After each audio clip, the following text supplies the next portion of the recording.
Greetings, QCS build fans. Well, if you watched the last video, I had said something about we were going to do our base model just slightly upgraded. Well, this is basically what this is.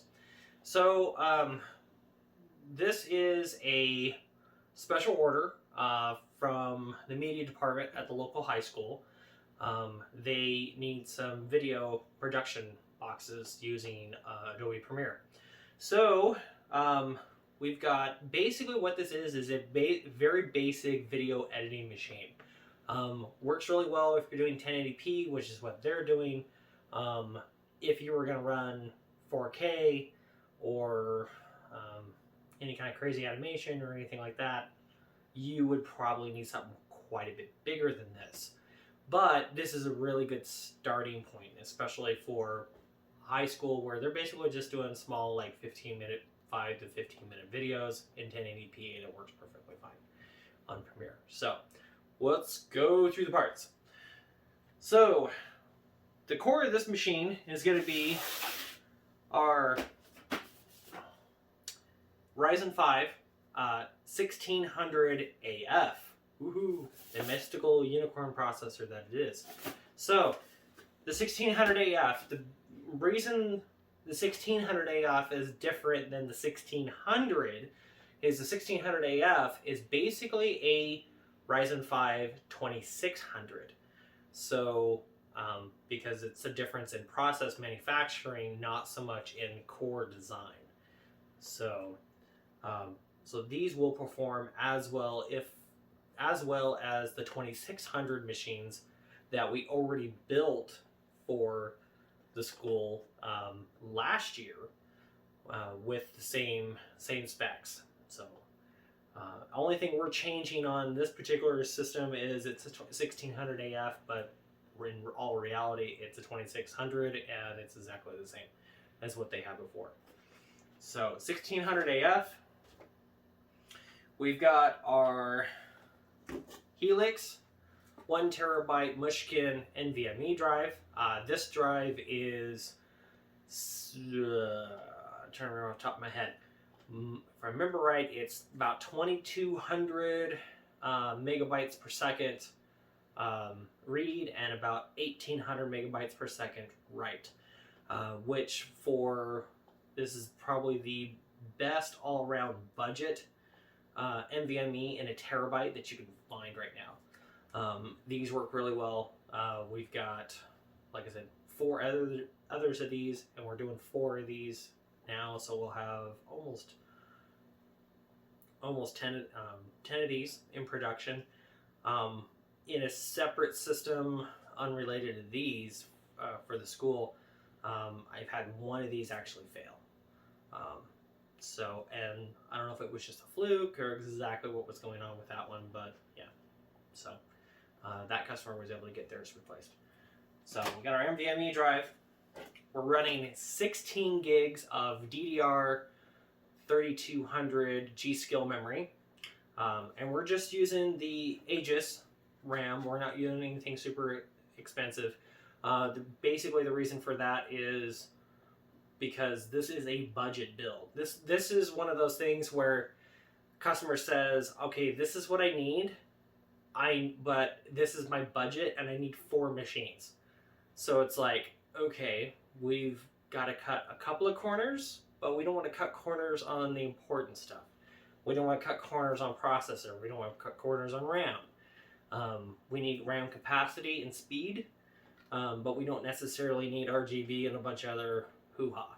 So 16 gigs, dual channel, 3200 memory.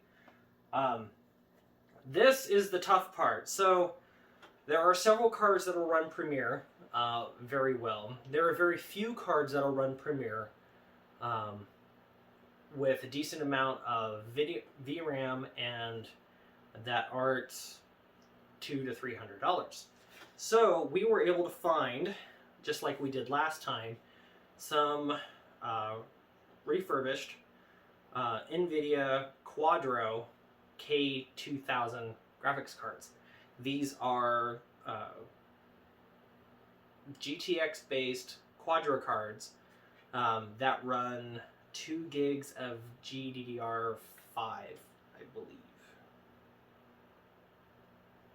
And I couldn't tell you from the part numbers on the memory, but there is memory in the backside. But yeah, so we were able to find 4 of these, basically about the same price as we did last time.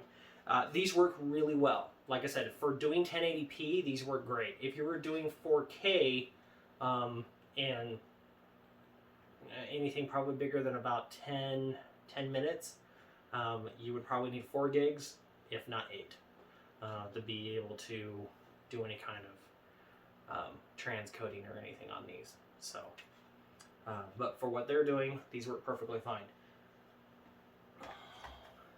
Then we've got our old faithful AsRock A320M motherboard, HDV. So same board that we use in our base model system. The only difference we're doing with this is we're doing NVMe drive instead of SATA. We're doing a 6-core, 12-thread processor instead of our 2-core, 4-thread. Dedicated graphics, and we're doing double the memory. That runs about 25% faster. So there's our board. We have our same Astro 450 watt power supply that we just that we run on our base model system. So again, by Apevia. These work really, really well. So we don't have any issues with them. This is the same power supply we used in the last 4 that we did for them last year. So, and then we have our Rosewill SEM01B case. So this is a little different than our base model. This one actually has an option for a 5 1/4 inch drive bay on this. It's a little older chassis design. You'll see that when we do the build, but it does work really well. And they're less expensive than the standard case that we do, which is the FBM-X2 case that we normally do. But it still has USB 2, has USB 3 in the front, has front audio, and everything just like the other case does. But like I said, this is an older design. It doesn't have the 120mm rear fan. It has an 80mm rear fan on it, which in all reality doesn't make a huge difference as far as noise. Occasionally these get a little noisy, but it's not very often. So, all right, well that's it. Let's go ahead and crack into it. Okay, so here is, I don't need that. All right, so here is our case for this one. So the biggest thing about this is, one, it's a less expensive case, which is one of the corners we have to cut, and it has this nice, pretty red trim, which is so cool. I'm sort of kidding, but you know, it does have that kind of old school Tron look about it. So you know, I'm a sucker for the Tron look. So we'll get her open here. And you can see what I'm talking about, where it's an older design, but it's still functional. So we have your traditional 5 1/4 drive cage up on top, our traditional 3.5 inch bays, our drive cage here. This is probably a very old production case as far as the actual case itself goes. The front's been changed. It's been updated with USB 3, and it's been they've cut it down so there's no floppy drive, external 3.5 on this. So there's also no hard drive activity light. It's just power light and power switch for the front panel connectors on this. And then we do have our 80mm fan on this guy. It does have the option for 120 up in front here, and there is a cutout slot here on the bottom, so you could potentially get a little bit of ventilation on this. Unfortunately, with the feet as small as they are, you wouldn't really have much ability to be able to get a whole lot of ventilation really through this. Realistically, probably what you would end up doing is probably taking and cutting this out further, and then I would actually recommend replacing the pads here and probably attaching more permanent feet to it to actually get it up higher, so you can actually get better ventilation. So, but that's not an issue with this particular setup. With this particular setup would be perfectly fine.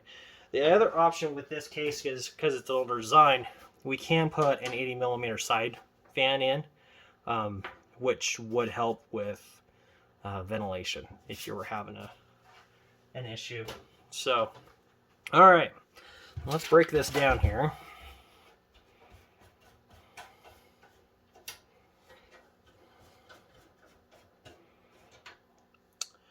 One updated thing about this case is it does have the bump out here, so you can actually get all your cables in here without it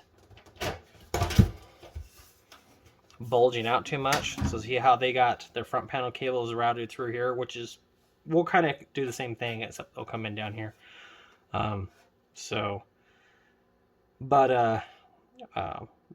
There's this relief inside the panel, so then that way you don't have the bulging side panel problem. So, okay, got our little baggie of screws here. So we'll take that. Okay, so for time with this video, we're gonna skip a lot of stuff. If you want to see a more detailed breakdown of how this machine or any of our budget machines are built, go see the budget build video. It's fairly long. It's almost an hour, I think, but it's a very detailed, step-by-step budget build. So, and then we're going to take our front panel off, which it just pops from the bottom here, and then we just kind of gently lift up and it slides out.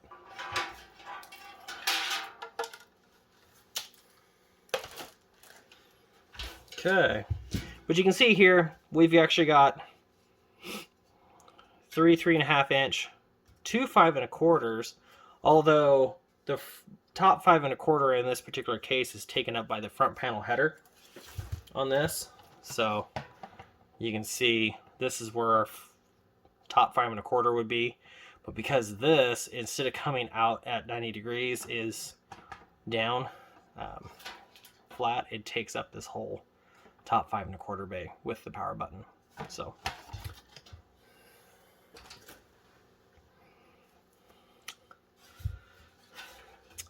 this is a prime example of how to give an old case design longevity. All right, so we're gonna go ahead, we're gonna get our standoffs put in here. It's basically the same as again as at the previous build. The one difference with this particular case is it does have this power supply bracket, so you do have to take this guy out to be able to get your power supply in here. And it's actually got two positions, so it has the standard position, and it has an extended position for a longer power supply.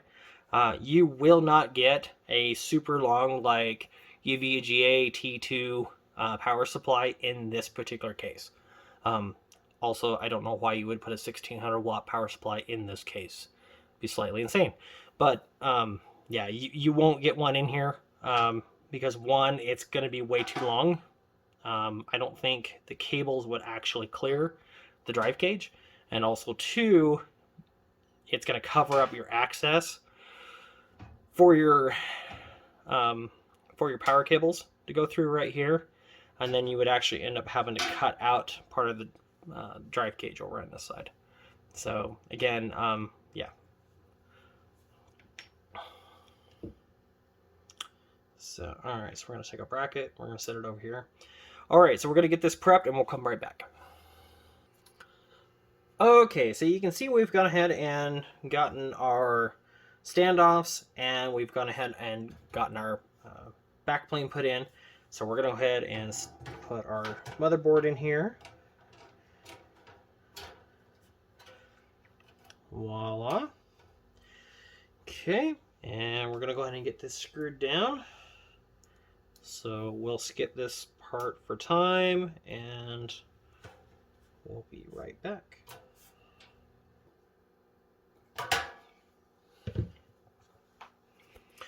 Okay, so next up, we're going to go ahead and put our M.2 drive in here. The reason why I'm doing this now is because of the fact that it is easier to do it now before you put the CPU cooler in here and the video card. It gives you a little more room to work. So, alright, so it goes in here.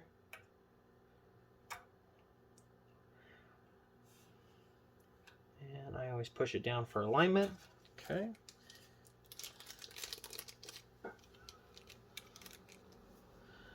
Alright, there's that. And we're going to use our Gamer's Nexus Philips Zero for this. Get it nice and screwed down. I always want to make sure that you got this guy all the way seated up in here, and it actually looks like it moved on me a little bit. So,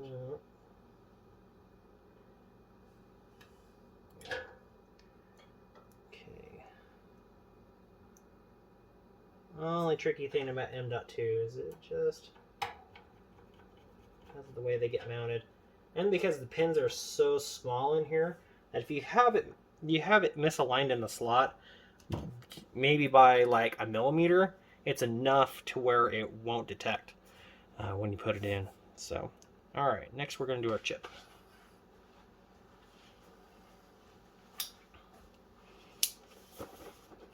Which we'll go ahead and skip the chip part. Again, you can see our basic build video for that, and however, we will show the cooler installation. Okay, so for like most Ryzen 5 chips, and even I believe the Ryzen 3 chips, they all come with the Wraith stealth cooler, I believe. And so you do have to take the factory clip-on and 4 brackets off.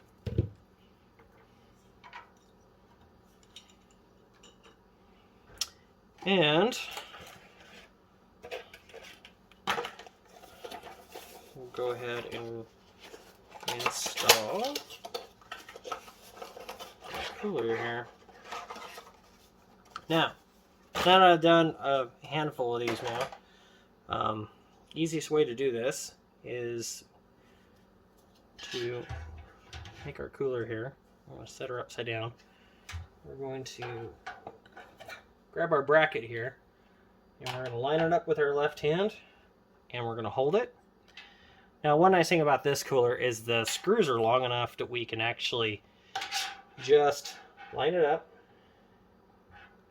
And if you notice, I'm keeping it tilted. So line it up with the bottom two, roll it, and it lines up with the other two. You do want to make sure that the AMD logo on this cooler is on the left or towards the back of the machine and not over here. If it is off on the right, it will butt up against your memory if you have really tall memory. So if you're using Ryzen Trident, or not Ryzen, G.Skill Trident memory, any of the Team Group RGB memory, anything like that, especially anything that's got RGB on it, it is probably going to bump into the top of that cooler. So, and I, of course, always do this in a Z pattern, just because I want a nice even seat when that chip hits the IHS.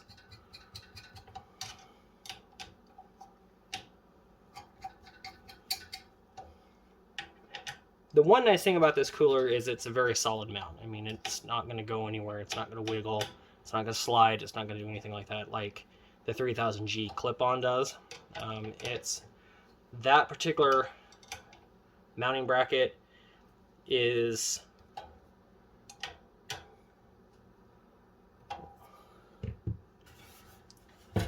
malleable enough that it will kind of allow for the heatsink to slide around. All right, go ahead and plug in our CPU fan here real quick. Plug in our rear case fan while we're at it. Okay, and we'll go ahead and get our video card. For that, we got to take our slot panel cover off.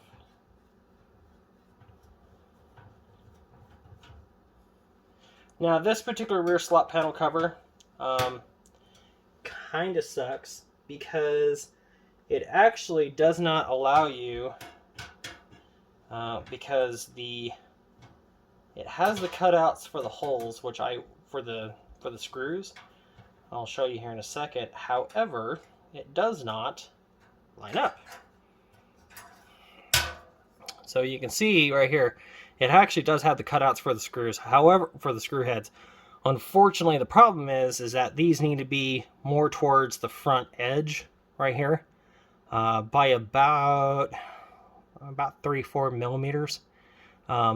So if they were up here versus way back here, they would be perfectly fine. Fortunately, they're not, and so when we put our video card in, we cannot get this guy back in. So it's not a big deal. If anything else, it just gives the CPU that much more ventilation. So, or not CPU, GPU. So we're going to take the 2 screws we took out for that, for the cover, and we're going to screw that back in here. Adjust this so you can see here. Alright, so what we ended up doing is it comes with one slot cover that is removable, which is for this slot, which we're not going to use. But we're going to go ahead and the 2 screws we took out for our slot cover shield, we're going to go ahead and reuse 1 screw for this guy. And then these are pop out. So we're just going to gently wiggle these. Voila. Okay, video card. Alright, standard 16 lane PCI Express card. Pop it in until it clicks. Alright, and then we'll take our other screw that we took out and we'll use that as our video card retainer screw.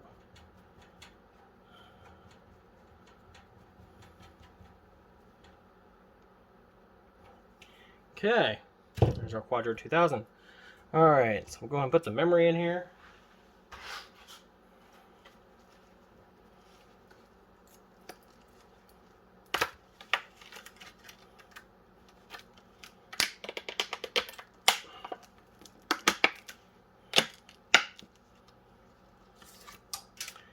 Oops, you don't need a chunk of plastic in the case. That's great. Okay, so 1,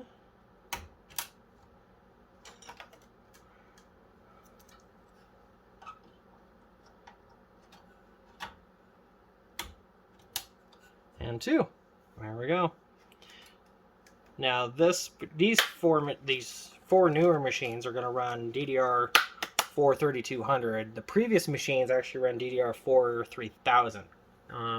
Because at the time we built the other 4, there was a significant price difference between 3000 and 2000 for whatever reason, or 3000 and 3200 DDR4 at the time. So, but we are using the same brand and the same series, the same Aegis memory.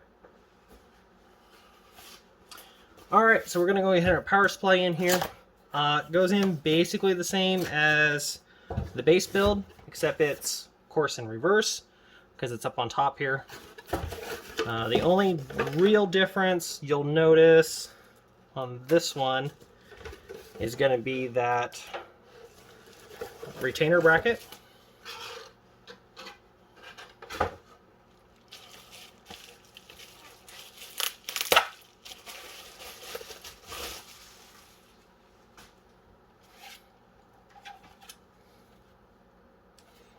Okay, so it has to go and kind of go in here at an angle, because you can see how it hits this. So you have to press it in there, slide it over. All right, and then this guy, so it only goes in one way, and it kind of slides up underneath the wire harness as it comes out here. So if you press it forward, press the power supply forward, your holes will automatically line up. And then you can go ahead and put your screws in. Put one in just barely before seat. Keep it nice and loose so you can get the second one in there, and then you can tighten them down. And that will actually lock the power supply in there to where you actually cannot get it out. You would seriously have to basically rip it out of there to be able to get it out at this point. So, all right, so at this point, we're going to go ahead and cable it, and we'll be right back. Okay, well, there we go. One cabled machine, and I'm good to go. So we'll go ahead and get this hooked up, get it fired up, and we will go ahead and load Windows. Okay, let's fire her up. Now, I don't know if you can hear it on the audio on the camera, but there is a little bit of fan noise coming from the machine. That is actually the fan on the video card, not from the case fans. So, alright, so from here you can see we got both sticks of RAM installed. So we got 16 gigs of RAM. We have our Ryzen 5 1600 6-core processor. We're going to go ahead and we're going to load our XMP profile. Okay, we're going to save and reload there. Because if you're not running your RAM at your DDR4 RAM at 1.35 volts, then what are you doing? Nothing. Absolutely nothing.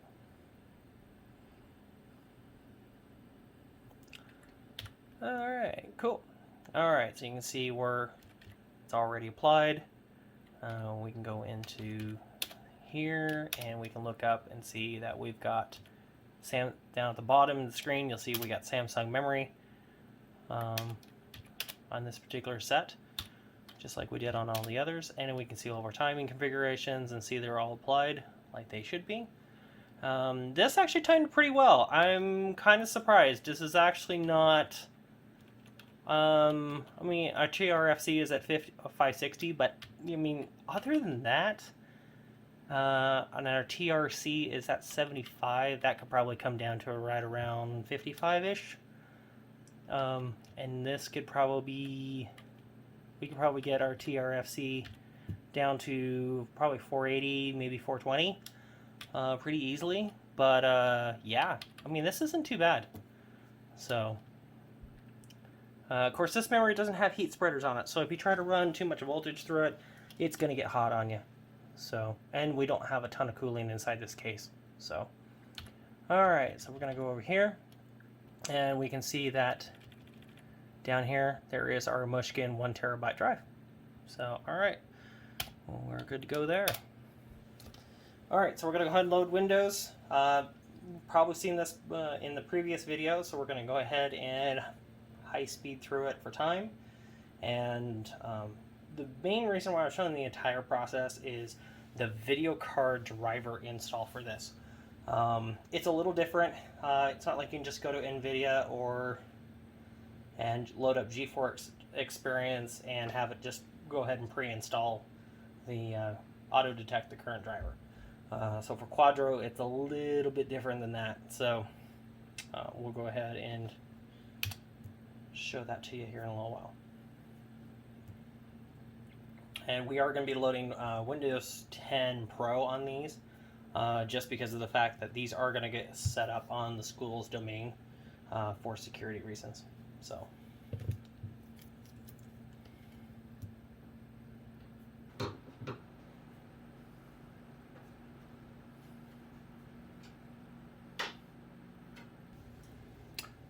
Okay, so so everything's all loaded here. All right, so the first thing I'm going to show you is how to load the video driver on this. So,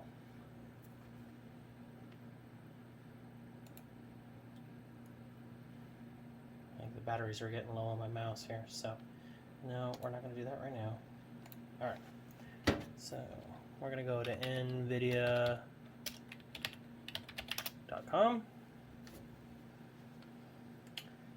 And we're going to go to drivers, call all Nvidia drivers, because this is not a GeForce card. Okay, so what we have to do here is we have to go into RTX Quadro series, and then it's not RTX, it's Quadro series, and it is a K2000, not the 2000D. It is a different card. So you'll want to check your card, make sure it's a Quadro 2000D or a Quadro 2000 or K2000. So, and then, yep, production branch and studio, and that's it. And then you're going to hit search, and then it's going to come up with it, and you're going to hit download from there, and then it'll just go ahead and download it. So. Now for me, because I've had to do this so many times, whoops, I put it on the installation drive.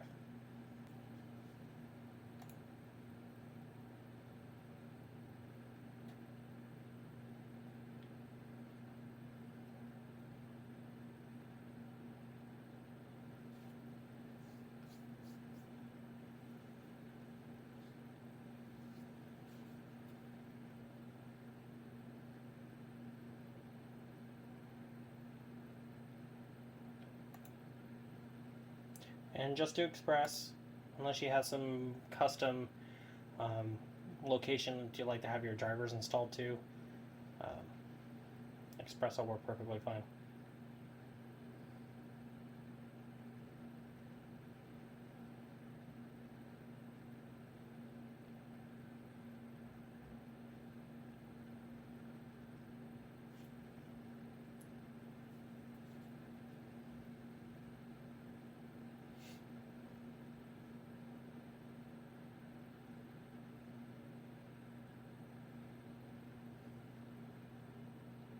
And that's it. It's all installed. So, and of course, over here, it's going to want us to restart. And so we'll go ahead and reboot the machine, and then that'll be it. So, all right. Well, hope you enjoyed this one. If you would like a custom machine like this or something else, give us a call. Look at the comment links in the bottom. And we'll go ahead and throw it up on the screen. But thanks for watching, and we'll catch you next time. Bye for now.